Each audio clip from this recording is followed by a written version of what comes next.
ইসলাম এমন একটা ধর্ম যে ধর্মের শুরুটা হলো একেবারে শুরু থেকে, দুনিয়ার শুরু থেকে, এবং এটা কিয়ামত পর্যন্ত চলবে। আর এটা হলো আল্লাহ তাআলার কাছে মনোনীত একটা ধর্ম, এবং এই ইসলাম ধর্মের উপরে যারা থাকবে তারাই হলো আখিরাতের উপর তারা সফলতা অর্জন করতে পারবে। শুধু সফলতা না, তারা হলো সফলতার চূড়ান্ত শিখরে বসতে পারবে।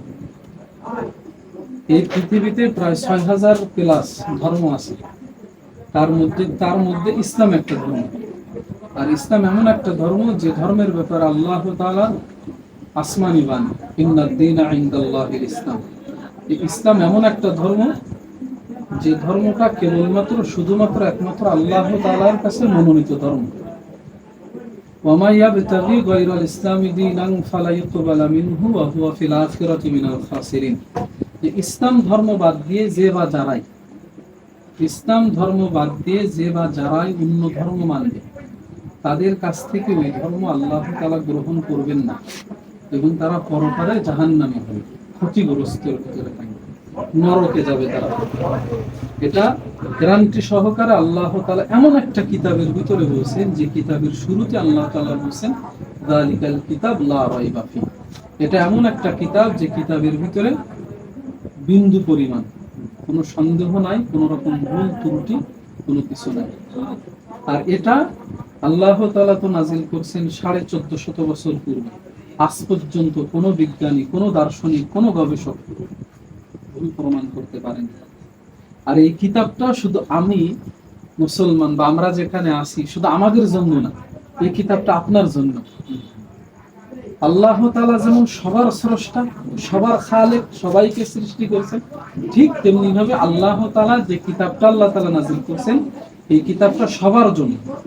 আল্লাহ তাআলা বলেন শাহরু রমাদান আল্লাযী উনজিলা ফীহিল কুরআন হুদাল লিন-নাস। যে এই রমজান মাসের ভিতরে আমি কোরআন অবতীর্ণ করেছি আসমানের উপর থেকে। কেন? হুদাল লিন-নাস, মানুষের হিদায়াতের জন্য। তো আপনি মানুষ, তো আপনার জন্য এই কোরআন। অর্থাৎ কোরআন শুধু মুসলমানদের ধর্মীয় গ্রন্থ না, এটা আপনারও ধর্মীয় গ্রন্থ। এবং রাসূলুল্লাহ সাল্লাল্লাহু আলাইহি ওয়াসাল্লাম শুধুমাত্র যে আমরা মুসলিম, আমরা মুসলমানদের নবী তা না, রাসূলুল্লাহ সাল্লাল্লাহু আলাইহি ওয়াসাল্লাম আপনারও নবী। আপনাকেও পথ দেখানোর জন্য রাসূল সাল্লাল্লাহু আলাইহি ওয়াসাল্লাম এসেছেন।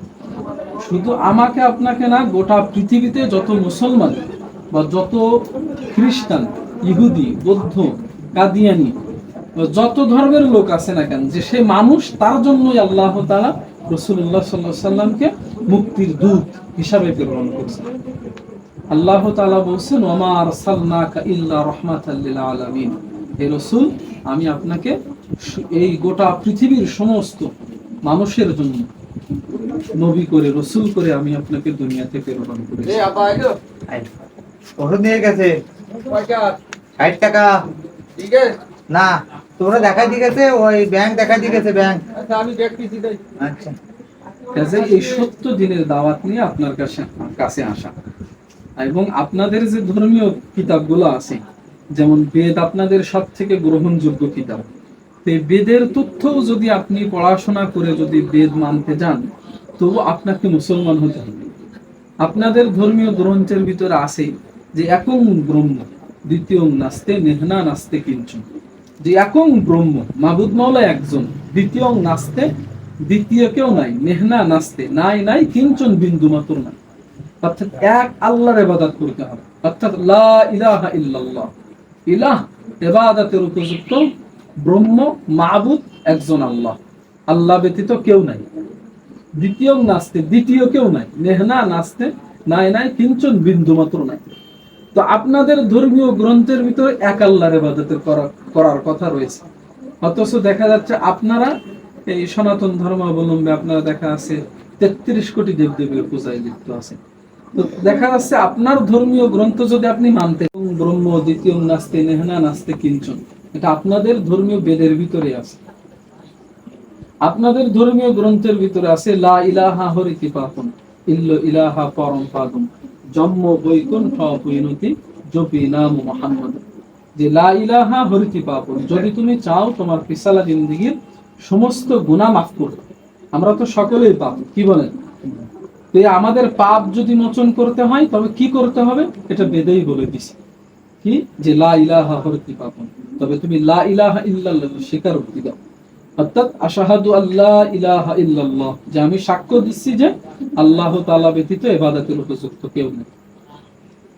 ওয়া জন্ম বৈকুণ্ঠ অপূর্ণ, বৈকুণ্ঠ নামক এই যে শব্দটা, এটা আপনি এই শব্দের সঙ্গে পরিচিত আছেন? একটু কথা বলুন। মানে বৈকুণ্ঠ শব্দটাকে আপনি কিভাবে চিনেন, এটার বিষয়ে আপনার কি আকীদা, কতটুকু পড়াশোনা আছে? এই বৈকুণ্ঠ হলো আপনাদের, গত 2 দিন আগেও আপনাদের এই সনাতন ধর্ম অবলম্বী এক ভাইয়ের সঙ্গে আমি দাওয়াত দিছি। তো আমি যখন এই দাওয়াত দিতেছিলাম তখন উনি আমার এই বাংলা অর্থ বলার আগে বলল যে হুজুর, এই যে আপনি যে এই বৈকুণ্ঠ, এটা আমি জানি, এই বৈকুণ্ঠ হলো এমন একটা স্বর্গ, এমন একটা স্বর্গ যে স্বর্গে কেউ যাইতে পারবে, বৈকুণ্ঠ নামক স্বর্গে যে যাইতে পারবে তার এই দুনিয়াতে আর পুনর্জন্ম হবে না। আপনাদের ধর্মীয় গ্রন্থের কিছু কিছু এরকম এক আকীদা আছে যে মানুষ পরবর্তীতে পুনর্জন্ম ঘটবে, যে পাপ পাপ যে যে পরিমাণ পাপ করবে সেই পরিমাণ সে কেউ শূকর হয়ে দুনিয়াতে আসবে, কেউ কুকুর হয়ে, কেউ বানর হয়ে, কেউ ছাগল গরু এভাবে আসবে, এমন একটা আকীদা আছে।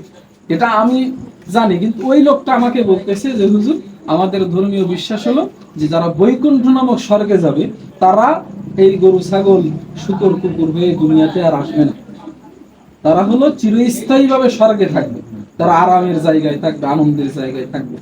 তো আপনাদের ধর্মীয় গ্রন্থের ভিতরে আছে জন্ম বৈকুণ্ঠ অপূর্ণ, যদি তুমি চাও মরণের পরে বৈকুণ্ঠ নামক স্বর্গে যেতে, অর্থাৎ জান্নাতুল ফেরদাউসে যেতে, জপি নাম মুহাম্মদ, তবে তুমি মুহাম্মদ সাল্লাল্লাহু আলাইহি ওয়াসাল্লামের নাম জপো,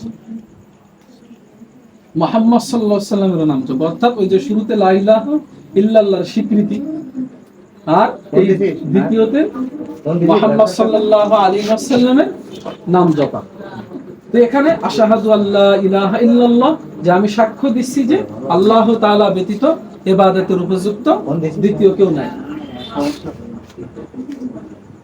আর দ্বিতীয়ত হলো যে যে জপি নাম মুহাম্মদ, মুহাম্মদ সাল্লাল্লাহু আলাইহি ওয়াসাল্লামের নাম জপ, অর্থাৎ তার রিসালাতের স্বীকৃতি দাও, তাকে নবী হিসেবে গ্রহণ করে তাকে অনুসরণ করো, তবেই তুমি বৈকুণ্ঠ নামক স্বর্গে যেতে পারবে। কথাটা বুঝছেন?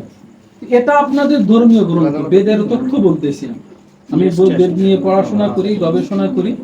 হ্যাঁ, এটা আমরা গবেষণা করে পাইছি না, গোটা পৃথিবীতে যত সনাতন ধর্ম অবলম্বী আছে তাদেরকেও তাদের ধর্মীয় গ্রন্থ যারা লিখছে বা পূর্ববর্তী ঠাকুর মনীষী যারা ছিল তারাও এই তথ্য দিয়ে গেছে, সত্য দিনের তথ্য, যে আমরা যেটা করছি ভুল হোক আর সঠিক হোক, বাকি সত্য দিনের কথা তারা বলে গেছে। এবং আরো আপনাদের ধর্মীয় গ্রন্থের একটা আকীদা আছে যে কলিযুগের কল্কি অবতার। আপনাদের কাছে যুগ হলো 4টা, হ্যাঁ, সত্য, ত্রেতা, দাপার কলি, সত্য, ত্রেতা, দাপার কলি। আর এটা কি ভুল বললাম? যুগ হলো 4টা। আর আপনাদের কাছে যে বেদ, এই বেদ কিতাব হলো আপনার 4 প্রকার, 4 প্রকার: ঋগ্বেদ, সামবেদ, যজুর্বেদ, অথর্ববেদ। এই বেদের সমস্ত কিতাবের ভিতরে কল্কি পুরাণ, কল্কি পুরাণের ভিতরে এই যে কল্কি যে পুরাণ, কল্কি অবতার, যে কলিযুগের কল্কি অবতার আসবে। কলি মানে কি? শেষ, শেষ যুগের কল্কি অবতার মানে শেষ অবতার। অবতার মানে পয়গম্বর, বা অবতার মানে নবী, অবতার মানে রসুল, মানে যাকে প্রেরণ করা হয়েছে তাকে অবতার বলে। তো কলিযুগের কল্কি অবতার, অর্থাৎ শেষ যুগের শেষ অবতার যিনি হবে, তার একটা আকীদা আপনাদের আছে যে তিনি যখন আসবে তখন তাকে অনুসরণ করতে হবে, এরকম একটা আকীদা আপনাদের আছে না? তো কলিযুগের কল্কি অবতার যখন আসবে তাকে চিনার তো কিছু আলামত আছে। একটা মানুষকে, আমি যে আপনার ঠিকানায় আসলাম, অবশ্যই আপনাকে আমাকে আগে নাম জানতে হয়েছে, যে পলাশ ভাই, ওনার আব্বা কি? ওনার আব্বা হলো কমল মাস্টার, কমল ঠাকুর। ওনার কাছে আমাদের এলাকার অনেক ছাত্র পড়ালেখা করেছে, এমনকি আমার বড় ভাইও পড়ালেখা করছে। বড় ভাইয়ের সঙ্গে আমি কিছুদিন যেই আপনার আব্বার কাছে আমি পড়াশোনা করছি, অর্থাৎ আপনার ডিটেলস একটা আমি জেনে শুনেই আসছি আর কি। তো ঠিক তেমনি ভাবে যে কলিযুগের কল্কি অবতার যিনি হবে তাকে চিনবার জন্য অবশ্যই আপনাদের ধর্মীয় কিতাবের ভিতরে নিদর্শন দেওয়া আছে। সেই নিদর্শন কি?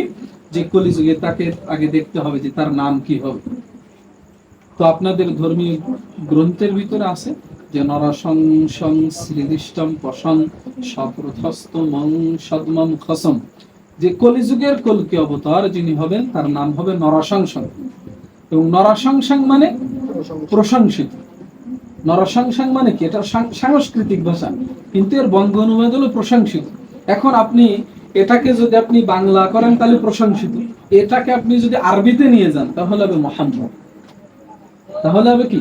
মুহাম্মদ। এখন আপনার একটা প্রশ্ন আসতে পারে যে এটা তো নরসংসং, মুহাম্মদ সাল্লাল্লাহু আলাইহি সাল্লামের নাম তো ডাইরেক্ট নরসংসং না, কিন্তু ভাষার ভিন্নতা হওয়ার কারণে দেখা যাচ্ছে আমরা যে জিনিসটাকে জল বলি, এটা দেখা যাচ্ছে বাংলায় অনেক সময় জলকে আমরা, এরা উর্দুতে পানি বলে, আরবিতে মাউন বলে, তারপরে ইংরেজিতে ওয়াটার বলে। এটা ভাষার ভিন্নতার কারণে একই জিনিসের মানে শব্দের ভিন্নতা আসতেছে, কিন্তু জিনিস তো একটা। ঠিক তেমনি ভাবে যে নরসংসং সাংস্কৃতিক ভাষা, এটা আরবিতে যখন আমরা নিয়ে যাচ্ছি তখন হচ্ছে মুহাম্মদ। এখন এই কলিযুগের কল্কি অবতার যিনি হবে তার নাম হবে নরসংসং অর্থাৎ মুহাম্মদ। এখন তাকে চিনবার জন্য তার আব্বার নাম কি হবে, পিতার নাম। তো আপনাদের কিতাবের ভিতরে আছে যে কলিযুগের কল্কি অবতার যিনি হবে তার পিতার নাম হবে বিষ্ণু দাস। বিষ্ণু যশ অর্থাৎ মালিকের গোলাম। আর আরবিতে আপনি নিয়ে যান আব্দুল্লাহ, আব্দুল্লাহ মানে মালিকের গোলাম, মালিকের দাস। তাহলে নাম পাওয়া গেল, আব্বার নাম পাওয়া গেল। তো আপনি আমাদের রাসূলুল্লাহ সাল্লাল্লাহু আলাইহি ওয়াসাল্লাম, ওনার নাম হলো মুহাম্মদ, ওনার আব্বার নাম হলো আব্দুল্লাহ। তাহলে দুটোটাই কিন্তু মিলে গেল। আর তৃতীয় নাম্বার, তার মায়ের নাম কি হবে? আপনাদের ধর্মীয় গ্রন্থের ভিতরে আছে যে কলিযুগের কল্কি অবতার যিনি হবে তার মায়ের নাম সুমতি। সুমতি এর বাংলার হলো শান্তি, শান্ত। হ্যাঁ, তো এটা আরবিতে করলে হয় আমেনা। তো আমাদের রাসূল সাল্লাল্লাহু আলাইহি ওয়াসাল্লামের মায়ের নাম ছিল আমেনা। এখন তার বাসস্থান কোথায় হবে, উনি কোথায় জন্মগ্রহণ করবেন? তো আপনাদের ধর্মীয় গ্রন্থের ভিতরে যে কলিযুগের কল্কি অবতার যিনি হবে তিনি সম্বল নামক স্থানে জন্মগ্রহণ করবেন। মানে সম্বল নামক স্থান, এটার বাংলার হলো নিরাপদ স্থান। আর কোরআনুল কারীমের ভিতরে মক্কা, মক্কা শহরের অপর নাম হলো ওয়াহাদাল বালাদিল আমিন, যেটা হলো নিরাপদ স্থান, নিরাপদ জায়গা। তো স্থানও পাওয়া গেল। নাম হলো নরসংসং অর্থাৎ মুহাম্মদ, পিতার নাম হলো বিষ্ণু যশ অর্থাৎ আব্দুল্লাহ, মায়ের নাম হলো সুমতি অর্থাৎ আমিনা। জন্মগ্রহণ করবেন কোথায়? সম্বল নামক স্থান অর্থাৎ মক্কায়। অর্থাৎ রাসূলুল্লাহ সাল্লাল্লাহু আলাইহি ওয়াসাল্লামের সঙ্গে সব কিছু মিলে যাইতেছে।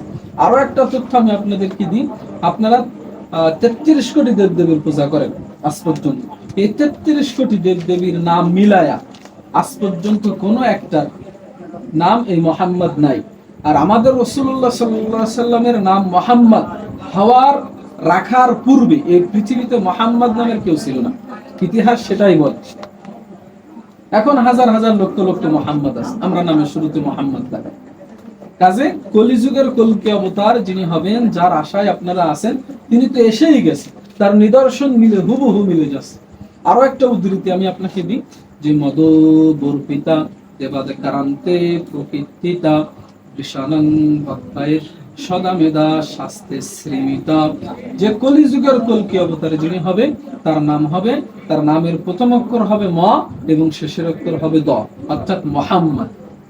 এবং সে যখন আবির্ভাব হবে, আত্মপ্রকাশ করবে, তখন তিনি চিরদিনের জন্য গোমাংসকে, গরুর গোশত খাওয়াকে বৈধ করে দেবে, গরুর মাংস খাওয়াকে বৈধ করে দিবে। আর আমাদের রাসূলুল্লাহ সাল্লাল্লাহু আলাইহি ওয়াসাল্লাম এই শরীয়তে নিয়ে আসছে যে গরুর মাংস খাওয়া, গরুর গোশত খাওয়া এটা সবার জন্য হালাল।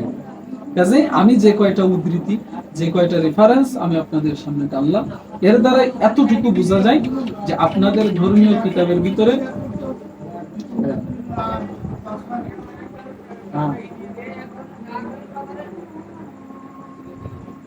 হ্যাঁ সমস্যা কি?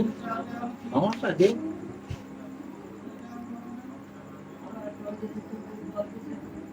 আসতে লেগে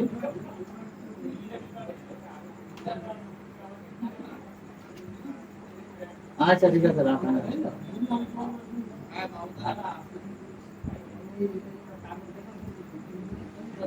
তো ভাই যতটুকু শুনলেন, আপনার ব্যস্ত সময় আসছে আপনার কাছে ভাই হয়ে, এখন এটা আপনাদের ধর্মীয় কিতাবের ভিতরে আছে এবং এটা সত্য। যে গোটা পৃথিবীর সমস্ত মানুষের নাজাতের জন্য মুক্তির দূত হিসাবে রাসূল সাল্লাল্লাহু আলাইহি সাল্লাম এসেছিলেন। রাসূলুল্লাহ সাল্লাল্লাহু আলাইহি সাল্লাম আপনার অনুযায়ী আপনার মুক্তির জন্য, আপনার নাজাতের জন্য আসছে। আর আপনাদের ধর্মীয় কিতাবের ভিতরে আপনারা যে মূর্তি পূজা করেন, এই মূর্তি পূজার ব্যাপারে এই কথা আছে, যজুর্বেদ বেদের ভিতরে আছে যে অন্ধং তম প্রবেশান্তি। হ্যাঁ, এই যে যারা মূর্তি পূজা করবে তারা অন্ধকারে নিমজ্জিত হবে।